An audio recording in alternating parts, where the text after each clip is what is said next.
नमस्कार. सादर करत आहे ठाणे वार्ता. ठक घडामोडी. ठाणे महापालिकेच्या सन 2025-26 साठीच्या कोणतीही करवाढ नसलेला अर्थसंकल्प आणि आयुक्तांकडून सादर. रखडलेले गृहनिर्माण प्रकल्प पूर्ण करून बाहेर गेलेल्या नागरिकांना मुंबईत हक्काचे घर मिळवून देणार, उपमुख्यमंत्री एकनाथ शिंदे आणि ठाणे महापालिका मुख्यालयात भरणार प्रत्येक गुरुवारी जनसंवाद उपक्रम. आम्हाला फेसबुक आणि यूट्यूबवर फॉलो करायला विसरू नका. तर पाहूया ठक घडामोडी विस्तारितपणे पण काही क्षणात. आपण पाहत आहात श्री स्थानक वाहिनी, ठाणे जिल्ह्याचं मुख्य व्यासपीठ. ठाणे वार्ता पहा श्री स्थानक वाहिनीवर. आता सकाळी 9:15 पासून रात्री 9:15 पर्यंत ठाणे वार्ता, ठाण्यातील पहिलं दृकश्राव्य माध्यम. ठाणे वार्ता आणि श्री स्थानक वाहिनीचं लाईव्ह स्ट्रीमिंग. ठाणेवार्ता.com वरील लाईव्ह स्ट्रीमवर क्लिक करा आणि अगदी मोबाईलवरही ठाणे वार्ता श्री स्थानक वाहिनीचा आनंद लुटा. यासाठी आमचं ॲप डाउनलोड करा. ठाणे वार्ता पहा श्री स्थानक वाहिनीवर. आता सकाळी 9:15 पासून रात्री 9:15 पर्यंत ठाणे वार्ता, ठाण्यातील पहिलं दृकश्राव्य माध्यम. आपण पाहत आहात श्री स्थानक वाहिनी, ठाणे जिल्ह्याचं मुख्य व्यासपीठ. ठाणे महापालिका पूर्णत च्या कारभार ऑफिस पद्धतीने करणार आहे. महापालिकेच्या कारभारात पारदर्शकता आणि लोकाभिमुखता येण्यासाठी हा कारभार करणार आहे. ठाणे महापालिका च्या कारभारात बुद्धिमत्तेचा वापर करणार आहे. महापालिका क्षेत्रात होणाऱ्या गुंतवणुकीत वाढ होण्यासाठी महापालिका विविध ठिकाणी हवेची गुणवत्ता दाखवणारी यंत्रणा विविध ठिकाणी उभारणार आहे.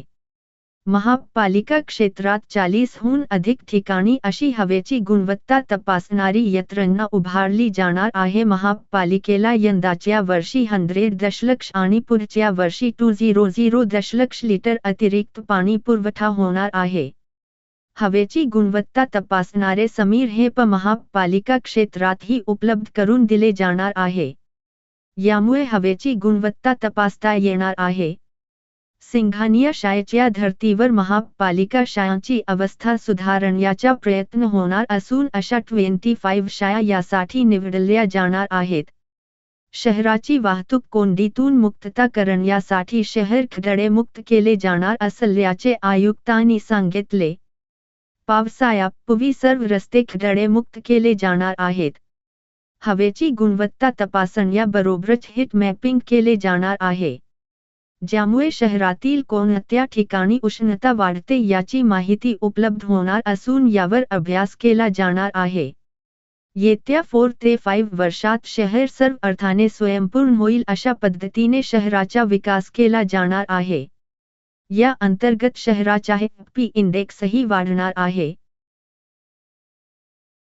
RSSच्या भैयाजी जोशींना भारताची प्रांतवार रचना झाली ते मान्य नसावी किंवा त्यांच्यावर विश्वास नसावा, कारण ज्यावेळी या देशात प्रांतवार रचना झाली त्याच वेळेला महाराष्ट्र आणि मुंबई ही मराठी माणसाची ते त्याचवेळी जाहीर झालेल आहे. परंतु यांच्यासारखी लोकं हे सतत येतात आणि मराठी माणूस आणि इतर भाषिक यांच्यात वाद लावण्याचे काम हे करत असतात. असं मागचं उद्दिष्ट हे निवडणूक आहे. जेव्हा निवडणूक जवळ येतात तेव्हा हे प्रांतिकवाद, भाषावाद तयार करण्याचे काम करत असतात. पुन्हा एकदा जोशींनी हे केले असल्याचे मनसेचे नेते अविनाश जाधव यांनी सांगितले. पुन्हा सांगतो, महाराष्ट्रात मुंबईमध्ये मराठी चालणार, बाकी कोणी चालणार नाही. कोणी भैयाजींनी सांगो की कोणी देशाचे महत्त्वाच्या नेत्यांनी सांगावे, घाटकोपर, मुंबई आणि महाराष्ट्र हे मराठी माणसाचे आहे आणि ते मराठी माणसाच्याच राहणार. मी पुन्हा सांगतो, त्यांनी माफी मागितली नसेल तरी निवडणुकीच्या वेळेला येऊन मराठी माणसाच्या पाया पडतात. खरं तर निवडणुकीसाठी हे सगळं चालू आहे. भैयाजींनी सर जावं आणि गुजराती माणसाच्या घरी भांडी घासावी, असेही मत मिळणार आहे. हे सगळं मतांसाठी तुम्ही करता आणि बाकी तुमच्या उद्दिष्ट नाही. आमच्यात एकोपा असताना भांडण लावायचे काम आणि भांडण लावतात म्हणतात मनसेवाले आम्हाला मारतात म्हणून हे वक्तव्य भारतीय जनता पार्टी किंवा RSSच्या लोकांनी केलं नाही तर हे वाद होतील का? खरं त्यांची इच्छा आहे की गुजरात्यांना मारावे आणि इतर भाषिकांना माराव आणि त्यांना मत मिळणार अशी इच्छा RSS आणि भारतीय जनता पक्षाची असते. तुमच्या गुजराती, मराठीवर आणि इतर भाषिकांवर प्रेम नाही आहे. त्यांचं प्रेम फक्त सत्तेवर आहे. सत्तेसाठी हे सगळं चालू आहे. गुणरत्न सदावर्ते हा फालतू माणूस आहे. खरंतर याचं गुणवंत ज्यांनी नाव ठेवलं तो मूर्ख होता. त्या मूर्खाचं नाव गुणवंत ठेवणं हा मोठा मूर्खपणा आहे. खरंतर वाल्मिक कराडला तो साहेब म्हणतो. जर वाल्मिक कराडला साहेब म्हणत असेल तर या कुटुंबाच्या घरातला माणूस गेला आहे. त्यांनी याला चपलीने मारलं पाहिजे. महाराष्ट्राने सगळ्यात जास्त मुभा घेतलेली आहे. गुणरत्न सदावर्ते सारखे जे फालतू लोक आहेत ते त्यांच्या आकाला खुश करण्यासाठी कुठल्याही विषयावर बडबडतो. याचा काहीही संबंध नाही. पुन्हा सांगतो गुणरत्न सदावर्ते, कृपया राज ठाकरेंवर बोलायला जाऊ नका. तुमची लायकी नाही असेही अविनाश जाधव यांनी सांगितले. तुम्हाला घराच्या बाहेर येऊन लोक मारतात. अख्खा महाराष्ट्र येऊन तुम्हाला शिव्या देतो. घाटकोपर मुंबईपासून वेगळी केली. गिरगाव मराठी माणसाचा, दादर हा मराठी माणसाचा. तुम्ही कोण आहात? जोशी कोण आहेत ठरवायला? मुंबईचा विभाग कुठला, कोणाचा आणि कुठल्या भाषेचा हे जाऊन मुंबईत बोला. हिम्मत असेल तर अशा ठिकाणी येऊन बोलतात तिथे तुमची वोट बक आहे. गुजराती माणसांना देखील सल्ला आहे की त्यांची वक्तव्य नीट ऐका. हे असं वक्तव्य का करतात आणि याच नुकसान कोणाला होतंय? गुजरातमध्ये जाऊन सांगत नाही. महाराष्ट्र हे गुजरातचा भाग आहे. तुम्ही येऊन सतत का आम्हाला चिडवतात? का गुजराती आणि मराठी वाद लावत आहे? हा गैरसमज आहे का? बुद्धी घरी घेऊन आले होते का? आज तुम्हाला गरज आहे ठाण्यातील मेंटल हॉस्पिटलची. मोहन भागवत हे खूप मोठे आहेत. आम्ही सल्ला देणारे कोण आहोत? पण त्यांनी अशा माणसावर तोंडावर ताबा बसवावा. आमच्या मराठी भाषेवर अशा प्रकारे बोलणार तर आम्ही आदर काय शिजून खाणार का? तुमच्या आदरपोटी मराठी माणसाचं अपमान सहन करणार नाही हे नक्की असा इशारा अविनाश जाधव यांनी दिला.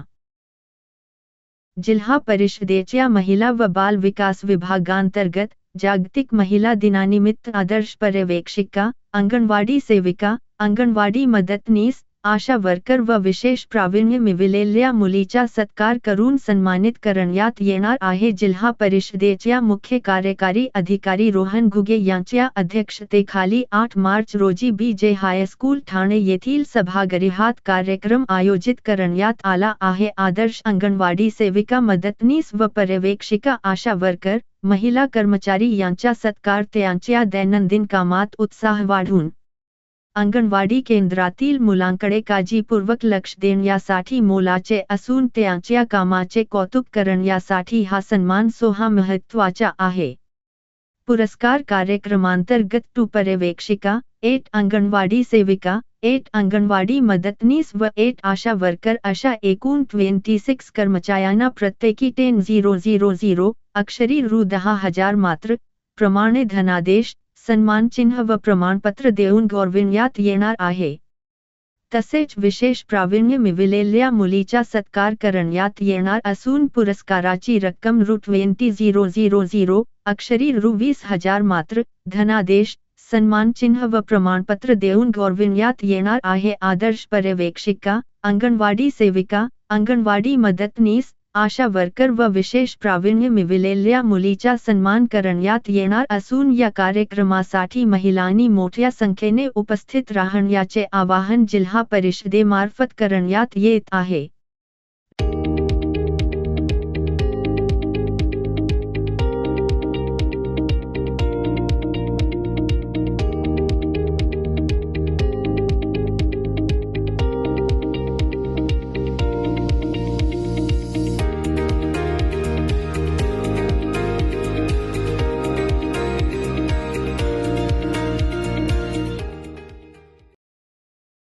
रखडलेल्या गृहनिर्माण प्रकल्पामुळे विस्थापित झालेल्या मुंबईकरांना मुंबई बाहेर घर शोधावे लागत आहे. असे रखडलेले गृहनिर्माण प्रकल्प पूर्ण करून बाहेर गेलेल्या नागरिकांना मुंबईत हक्काचे घर मिळवून देण्यात येईल, असे उपमुख्यमंत्री एकनाथ शिंदे यांनी विधानसभेत लक्षवेधी सूचनेच्या उत्तरात सांगितले. या सूचनेच्या उत्तरात अधिक माहिती देताना उपमुख्यमंत्री शिंदे म्हणाले, सामान्य रहिवाशाला केंद्रबिंदू मानून गृहनिर्माण प्रकल्पाबाबत शासन निर्णय घेत आहे. गोळीबार, खार भागात रखडलेल्या गृहनिर्माण प्रकल्प पूर्ण करण्यात येईल. शिवालिक वेंचर्स प्रायव्हेट लिमिटेड या विकासकाने डिसेंबर 2029 पर्यंत योजनेतील उर्वरित 5281 सदनिकांचे काम पूर्ण करण्याचा स्तंभालेख बार चार्ट दिला आहे. त्यानुसार विकासाचे काम पुढील 5 वर्षात पूर्ण करून घेण्यात येईल. या बार चार्टनुसार काम पूर्ण न झाल्यास संबंधित विकासकावर नियमानुसार दंडात्मक कारवाई करण्यात येईल. झोपडपट्टी पुनर्वसन प्रकल्पातील अभय योजना, रखडलेल्या गृहनिर्माण प्रकल्पातील भाड्याबाबत आणि बार चार्ट प्रमाणे काम करण्यासाठी संयुक्त बैठक घेण्यात येईल. खार, पूर्व मधील झोपडपट्टी धारकांवर दाखल पोलीस गुन्हे कमी करण्याबाबत पडताळणी करून कारवाई करण्यात येईल, असेही उपमुख्यमंत्री शिंदे यांनी सांगितले. या सूचनेच्या उत्तरात मंत्री शंभूराज देसाई म्हणाले, झोपडपट्टी पुनर्वसन प्रकल्पांमध्ये पात्र अधिकृत झोपडपट्टी धारकांच्या गृहनिर्माण प्रकल्पात पार्किंगची तरतूद करण्यात आलेली असल्याचे सांगितले. विकासकाने पुनर्वसन योजनेतील झोपडपट्टी धारकांना फेब्रुवारी 2024 पर्यंतचे एकूण 20.50 कोटी रुपयांचे भाडे अदा केलेले आहेत. तसेच विकासकाने 1226 झोपडपट्टी धारकांच्या भाड्यापोटी एकूण 18.81 कोटी रुपयांची रक्कम प्राधिकरणाकडे जमा केली आहे. कसंकाय न्यायालयासमोर 12 चार्ट प्रमाणे प्रकल्प पूर्ण करण्याचे सांगितले आहे. हा प्रकल्प मुदतीत पूर्ण करून देण्याची विकासकाची जबाबदारी आहे. यामध्ये दिरंगाई झाल्यास निश्चित कारवाई करण्यात येणार आहे. ठाणे महापालिका मुख्यालयात प्रत्येक गुरुवारी जनसंवाद उपक्रम होणार आहे. उपमुख्यमंत्री आणि शिवसेना प्रमुख एकनाथ शिंदे यांनी सुरू केलेला जनसंवाद कार्यक्रमाला तुफान प्रतिसाद मिळू लागला आहे. उपमुख्यमंत्री एकनाथ शिंदे यांच्या आदेशाने ठाण्यातील पक्षाचे सर्व नगरसेवक शाखा प्रमुख जनतेच्या भेटीला जाणार असून लवकरच ठाणे महानगरपालिकेत देखील जनतेचे संवाद साधण्यासाठी कार्यालय सुरू केले जाणार असल्याचे महापौर अशोक वैती आणि विरोधी पक्षनेते मनोज शिंदे यांनी सांगितले. ते काही नगरसेवकांसोबत जनतेच्या समस्या घेऊन ठाणे महानगरपालिकेचे आयुक्त सौरभ राव यांची भेट घेण्यासाठी आले होते. भारतीय जनता पक्षाकडून जनता दरबार सुरू करण्यात आला असून मुख्य शिवसेना, एकनाथ शिंदे पक्षामार्फत सुद्धा जनतेच्या मूलभूत समस्या सोडवण्यासाठी एकनाथ शिंदे यांनी सर्व नगरसेवक शाखा प्रमुख आणि पदाधिकाऱ्यांना जनतेमध्ये जाण्याचे आदेश दिले आहेत. त्यानुसार सर्व नगरसेवक, शाखा प्रमुख आणि पदाधिकारी कामाला लागले आहेत. एकनाथ शिंदे यांनी दिलेल्या आदेशानुसार प्रत्येक मंगळवारी स्वर्गीय धर्मवीर आनंद दिघे यांच्या मठामध्ये जनसंवाद दरबार भरणार असून यामध्ये नागरिकांच्या समस्या जाणून त्या सोडवण्याचा प्रयत्न केला जाणार आहे. यासोबतच ठाणे महानगरपालिकेची निगडीत असलेल्या सर्व प्रकारच्या मूलभूत समस्यांची देखील केली जाणार आहे. याकरिता गुरुवारी ठाणे महानगरपालिका येथील पक्ष कार्यालयात जनसंवाद दरबार भरविला जाणार आहे, अशी माहिती माजी महापौर अशोक वैती आणि माजी विरोधी पक्षनेते मनोज शिंदे यांनी दिली. कार्यालयामध्ये जनसंवाद दरबाराच्या माध्यमातून जनतेच्या समस्या ऐकून त्यांची सोडवणूक करतानाच महिन्यातून एक दिवस सर्व नगरसेवक, शाखा प्रमुख आणि पदाधिकारी प्रभागांमध्ये फिरून जनतेशी संवाद साधणार आहेत. त्यामुळे सर्वच स्तरातून उपमुख्यमंत्री आणि शिवसेना प्रमुख एकनाथ शिंदे यांच्या संकल्पनेतून निर्माण झालेला जनसंवाद कार्यक्रम लोकप्रिय होऊ लागला आहे. प्रत्येक घरापर्यंत जनसंवाद पोहोचणार असल्याने जनतेकडून देखील या जनसंवादाचे स्वागत करण्यात या जनसंवादाच्या माध्यमातून गुरुवारी शिवसेनेच्या प्रमुख नेत्यांनी आयुक्त सौरभ राव यांची भेट घेऊन जनसंवादाची झलक दाखवून दिली. जनसंवाद पदाधिकाऱ्यांनी आयुक्तांसमोर मांडलेल्या सर्व मागण्यांना त्यांनी सकारात्मक प्रतिसाद देऊन ही कामे लवकरात लवकर मार्गी लावण्याचे आश्वासन दिले. त्यामुळे शिवसेनेचा जनसंवाद खऱ्या अर्थाने जनतेचा संवाद ठरेल असे चित्र निर्माण झाले आहे. परिवहन मंत्री केव्हाही अचानकपणे ठाणे परिवहन बसची पाहणी करून बसमधील प्रवाशांशी संवाद साधणार आहेत असेही या पदाधिकाऱ्यांनी यावेळी सांगितले.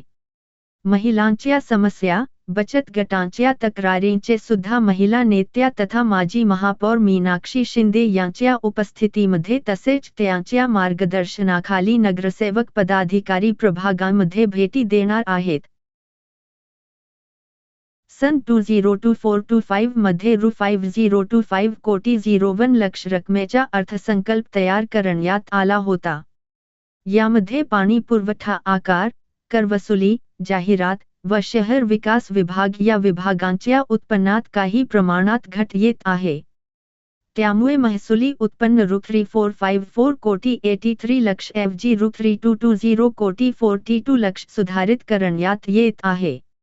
महापालिकेस प्राप्त होणाऱ्या अनुदानाचा विचार करता मूळ अर्थसंकल्पात अपेक्षित केलेल्या रु. 284 कोटी 32 लक्ष अनुदानाऐवजी प्रत्यक्षात डिसेंबर 2024 अखेर रु. 914 कोटी 35 लक्ष अनुदान प्राप्त झाले असल्याने सुधारित अर्थसंकल्पामध्ये अनुदान व सहाय्यक अनुदानापोटी रु. 1162 कोटी 71 लक्ष अपेक्षित केले आहे व अमृत 2.00 योजनेसाठी रु. 20 कोटी कर्ज अपेक्षित धरण्यात आले होते, परंतु मार्च 2025 अखेर पर्यंत सदरचे कर्ज घेण्यात येणार नाही. खर्च बाजूस सन 2024-25 मध्ये महसुली खर्च रु. 3345 कोटी 66 लक्ष प्रस्तावित केला होता, तो सुधारित अंदाजपत्रकात रु. कोटी 77 लक्ष अपेक्षित असून भांडवली खर्च रु. 1679 कोटी ऐवजी भांडवली अनुदानात वाढ झाल्याने भांडवली खर्च रु. 2067 कोटी 50 लक्ष सुधारित करण्यात आला आहे. मालमत्ता कर व फी पासून सन 2024-25 मध्ये रु. 89 कोटी 71 लक्ष इतके उत्पन्न अपेक्षित धरण्यात आले होते. डिसेंबर 2024 अखेरचे उत्पन्न रु. 512 कोटी 42 लक्ष विचारात घेऊन मालमत्ता करापासून रु. 776 कोटी 42 लक्ष सुधारित अंदाज करण्यात येत आहे. करवसुली विभागांतर्गत मालमत्ता कराच्या महसुली उत्पन्नात वाढ करण्याकरिता पुढील प्रमाणे प्रयत्न सुरू करण्यात आले आहेत. मालमत्ता करासाठी संपूर्ण शहराचे अत्याधुनिक तंत्रज्ञानाच्या माध्यमातून सर्वेक्षण करण्यात येणार आहे.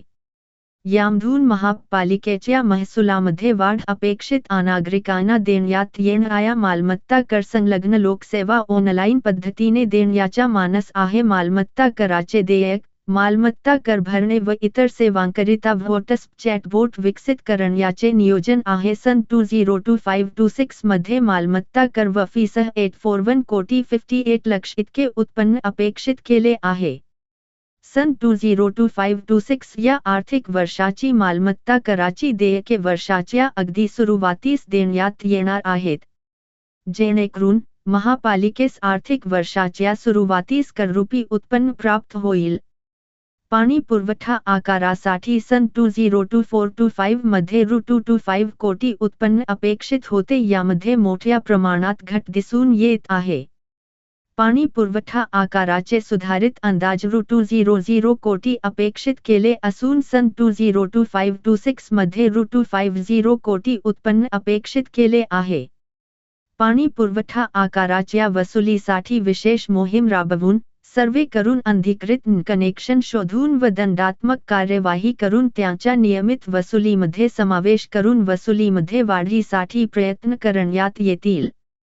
ठाणे महानगरपालिका हद्दीत एकूण 4845 सोडियम व्हेपर दिव्यांच्या जागी LED दिवे बसविण्यात आले व 10783 LED फिटिंग बदलून नवीन लावण्यात आले. ठाणे महापालिकेचा अर्थसंकल्प तयार करताना त्यात ठाणेकरांच्या शहराविषयीच्या मतांचा अंतर्भाव व्हावा म्हणून माझ्या नजरेतून ठाणे या उपक्रमांतर्गत नागरिकांचा सहभाग असावा यासाठी नागरिकांकडून ईमेल अथवा लेखी सूचना मागविण्यात आल्या. प्रसार माध्यमांचे प्रतिनिधीही वेळोवेळी बातम्यांमधून प्रत्यक्ष भेटून विविध मुद्दे निदर्शनास आणून देतात. ठाणे महानगरपालिका क्षेत्रातील एकूण रस्त्यांपैकी 270 किमी लांबीच्या रस्त्यांची सफाई कंत्राटी पद्धतीने करण्यात येते, तर उर्वरित रस्त्यांची सफाई महानगरपालिकेच्या आस्थापनेवरील कायम कामगारांमार्फत करण्यात येते. शहरातील वर्दीच्या ठिकाणी तसेच वाणिज्य क्षेत्रात दिवसातून 2 वेळा सफाई करण्यात येते. सदरचे काम अधिक प्रभावीपणे होण्याच्या दृष्टीने 25 गट तयार करण्यात आलेले असून त्यांच्याकडून रस्ते साफसफाईचे काम करण्यात येते. शहरातील प्रमुख हायवे स्वच्छतेसाठी स्वतंत्र 2 गट तयार करण्यात आलेले आहेत. त्यांच्याद्वारे आनंदनगर जकात नाका ते माजिवडा गोल्डन डाईज सर्कलपर्यंत रस्त्याची साफसफाई करण्यात येते. शहरामधील भविष्यातील वाढती लोकसंख्या, पेरी अर्बन भागात होणारे शहराचे विस्तारीकरण तसेच दाटीवाटीच्या वस्त्या येथील कचरा संकलनाची क्षमता वाढविण्यासाठी अतिरिक्त वाहने उपलब्ध करून देण्यात येणार आहेत. तसेच झोपडपट्टी विभाग, व्यावसायिक आस्थापना, मार्केट, रहिवाशी संकुले तसेच मृत जनावरे, रस्ते साफसफाईतून निघणारा कचरा इत्यादी संकलनासाठी वाहने उपलब्ध करून देण्यात येणार आहेत. या उपाययोजनांमुळे शास्त्रोक्त व अत्याधुनिक पद्धतीने शहरातील कचरा संकलनाची गुणवत्ता वाढवून जीव्हीपी पूर्णपणे बंद होणार आहेत. ठाणे महानगरपालिका हद्दीमध्ये महापालिकेच्या मालकीचे 384 किमी लांबीचे रस्ते असून त्यापैकी 258 किमी लांबीचे रस्ते सिमेंट काँक्रिटीकरण व UTWT 23 किमी रस्ते मास्टिक तसेच उर्वरित 103 किमी डांबरी रस्ते आहेत. सन 2023-24 व 2024-25 या कालावधीत मुख्यमंत्र्यांचे बदलते ठाणे अभियान या महत्त्वाकांक्षी प्रकल्पांतर्गत शासनाकडून पहिल्या टप्प्यात रु. कोटी व दुसऱ्या टप्प्यात रु. 391 कोटी असे एकूण रु. 605 कोटी अनुदान प्राप्त झालेले आहे. या अनुदानातून शहरातील 283 रस्त्यांची कामे हाती घेण्यात आलेली आहेत. एकूण रस्त्यांची लांबी 135 किमी असून यामध्ये 10.46 किमी काँक्रीट रस्ते, 55 किमी UTWT व 50.44 किमी डांबरी रस्ते व 19 किमी चे मास्टिक प्रक्रियेनुसार रस्ते तयार करण्यात आले असून यामध्ये महापालिका परिक्षेत्रातील प्रभाग समितीमधील रस्त्यांचा समावेश आहे. या अनुदानातून शहरातील 283 रस्त्यांपैकी 275 रस्त्यांची कामे पूर्ण करण्यात आली आहेत. महापालिकेच्या निधीमधून महापालिकेच्या अखत्यारीतील असलेले इतर सर्व प्रकारचे रस्ते सुस्थितीत राखण्याकरिता डांबरीकरण पद्धतीने रिसरफेसिंग, सिमेंट काँक्रिटीकरण व UTWT पद्धतीने काँक्रिटीकरणाची कामे सुरू आहेत. ज्येष्ठ नागरिकांसाठी विरंगुळा केंद्र ज्येष्ठ नागरिक भवन तयार करून त्यामध्ये त्यांची काळजी घेण्यासाठी केअरटेकर, वाचनासाठी पुस्तके तसेच आरोग्यासाठी क्लासेस, योग प्रशिक्षण वर्ग इत्यादी सुविधा उपलब्ध करून देण्याचे प्रयोजन आहे. सन 2025-26 च्या अर्थसंकल्पात ज्येष्ठ नागरिक केंद्र या लेखाशीर्षांतर्गत रु. 2 कोटी तरतूद करण्यात आली आहे. सर्व स्तरावरील दिव्यांग व्यक्तींचा सर्वांगीण विकास करणे व त्यांचे जीवनमान उंचावणे या उद्देशातून सन 2025-26 या आर्थिक वर्षात पुढील काही योजना प्रस्तावित करण्यात येत आहेत. शासन निधीतून दिव्यांग कल्याण केंद्राचे बांधकाम करण्यात येत आहे. CSR माध्यमातून दिव्यांग कल्याण केंद्राचे नियोजन होणार आहे. यामध्ये लवकर निदान व उपचार, वाचा व भाषा उपचार, श्रवणदोष परीक्षण, विशेष शिक्षण व कौशल्य विकास, कृत्रिम अवयव व सहाय्यभूत साधने, नृत्य, संगीत, कला व हस्तकला प्रशिक्षण देणे. मराठी माध्यमाच्या शाळांचे सक्षमीकरणांतर्गत शासनाकडून रु. 3 कोटी अनुदान मंजूर झाले असून त्यामधून ठाणे महानगरपालिकेच्या 60 शाळांमध्ये solar operated robotic coding artificial intelligence प्रयोगशाळा बसविण्याचे काम पूर्ण करण्यात आले आहे. ठाणे महानगरपालिकेच्या सर्व माध्यमांच्या शाळांतील 8वी व 9वी च्या वर्गातील 34 विद्यार्थ्यांना भारतीय अवकाश संशोधन केंद्र इस्रो येथे वैज्ञानिक सहल घडवून आणण्यात आलेली आहे. या सहलीमध्ये विद्यार्थ्यांनी इस्रोचे म्युझियम, इस्रोच्या रॉकेट लॉन्चिंग या ठिकाणांची माहिती घेतली. या उपक्रमातील विद्यार्थ्यांचे अनुभव हस्तपुस्तिकेत लिखित करण्याचे काम सुरू आहे. सन 2025-26 मध्ये देखील अशाच प्रकारचा उपक्रम राबविण्याचे नियोजन आहे. विज्ञान मंच या उपक्रमांतर्गत नेहरू सायन्स सेंटर व नेहरू तारांगण येथे 500 विद्यार्थ्यांना शैक्षणिक भेट, खोडद येथे 40 विद्यार्थ्यांना जगातील सर्वात मोठी दुर्बीण असलेल्या ठिकाणची सहल आयोजित करण्यात आली. सन 2025-26 मध्ये देखील अशाच प्रकारचा उपक्रम राबविण्याचे नियोजन आहे. ठाणे महानगरपालिकेच्या प्राथमिक 103 व माध्यमिक 23 अशा एकूण 126 शाळा असून त्यापैकी 62 शाळा ह्या आदर्श शाळा, मॉडेल स्कूल करण्याकरिता शासनाकडून ₹50 कोटी निधी प्राप्त झाला असून सदरचे काम प्रगतीपथावर आहे. वित्त आयोगामार्फत प्राप्त अनुदानातून 160 EBs खरेदी करण्यात येणार आहेत. ठाणे शहरातील रस्त्यांच्या दैनंदिन साफसफाईसाठी 100 नग मॅन्युअल स्वीपर खरेदी करण्यात येणार आहेत. शहरातील अंतर्गत रस्त्यांची साफसफाई नियमित होण्यासाठी सदर मशीन उपयुक्त ठरणार आहे. शहरात रस्त्यांवर पार्किंग केलेल्या गाड्यांच्या खाली धूळ तशीच राहते. त्यासाठी 2 VACCUM बेस्ड स्वीपिंग मशीन घेण्यात येणार आहेत. अमृत योजना 2.0 अंतर्गत पाणी पुरवठा विस्तारीकरणासाठी ₹323 कोटी 72 लाख रकमेचा आराखडा मंजूर असून या योजनेंतर्गत 14 जलकुंभ 85 किमी लांबीची वितरण व्यवस्था 1 MBR 10 ली ची मुख्य जलसंतुलन टाकी व 4 ठिकाणी संप बांधणे व पंपिंग मशिनरीची क्षमता वाढविण्याच्या कामाचा अंतर्भाव आहे. यामध्ये 18 to 55 हाऊस कनेक्शन देण्यात येणार असून सुमारे 114 to 48 कुटुंबांना या योजनेचा लाभ होणार आहे. या कामांतर्गत 4 पॅकेज पैकी 3 पॅकेजसाठी कामे सुरू असून सद्यस्थितीत 40% कामे पूर्ण झाली आहेत व उर्वरित कामे प्रगतीपथावर आहेत. मार्च 2026 अखेर सदरची कामे पूर्ण करण्याचे नियोजन आहे. अमृत योजना 2.0 अंतर्गत 2000 मिमी व्यासाची सोनाई जंक्शन ते टेमघर जलशुद्धीकरण केंद्रापर्यंत राष्ट्रीय महामार्गाच्या बाजूने जलवाहिनी टाकण्यासाठी ₹96 कोटी 66 लाखच्या रकमेस मंजुरी देण्यात आली आहे. या अंतर्गत सोनाई जंक्शन ते टेमघर जलशुद्धीकरण केंद्रापर्यंत 2000 मिमी व्यासाची मरिदू पोलादी 4.45 किमी लांबीची जलवाहिनी टाकणे, यामध्ये 3.25 किमी राष्ट्रीय महामार्गाच्या बाजूने व कल्याण जंक्शन ते टेमघर जलशुद्धीकरण केंद्रापर्यंत 1.20 किमी लांबीचा समावेश आहे.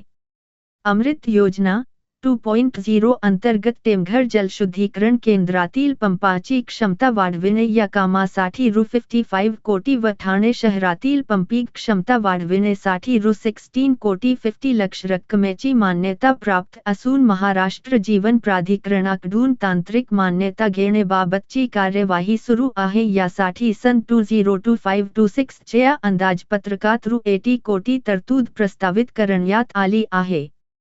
ई-ऑफिस प्रणालीद्वारे सर्व पत्र व्यवहार ऑनलाईन करणे या सर्व योजना, अभियान व प्रकल्पांसाठी सन 2025-26 मध्ये महसुली खर्च ₹372 कोटी 93 लाख, भांडवली खर्च ₹191 कोटी 41 लाख, अखेरची शिल्लक ₹66 लाखसह एकूण ₹5645 कोटी खर्चाचे अंदाज प्रस्तावित करण्यात येत आहेत.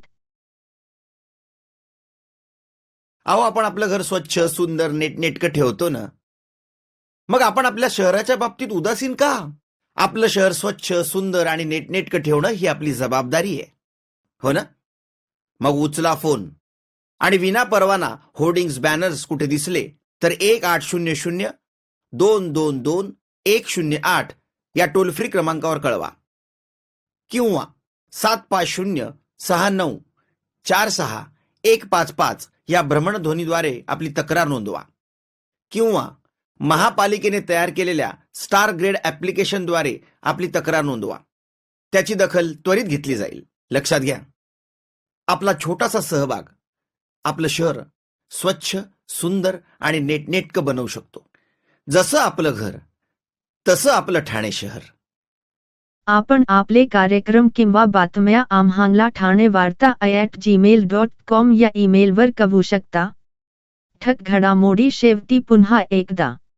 ठाणे महापालिकेच्या सन 2025-26 साठीच्या कोणतीही करवाढ नसलेला अर्थसंकल्प आणि आयुक्तांकडून सादर रखडलेले गृहनिर्माण प्रकल्प पूर्ण करून बाहेर गेलेल्या नागरिकांना मुंबईत हक्काचे घर मिळवून देणार, उपमुख्यमंत्री एकनाथ शिंदे आणि ठाणे महापालिका मुख्यालयात भरणार प्रत्येक गुरुवारी जनसंवाद उपक्रम.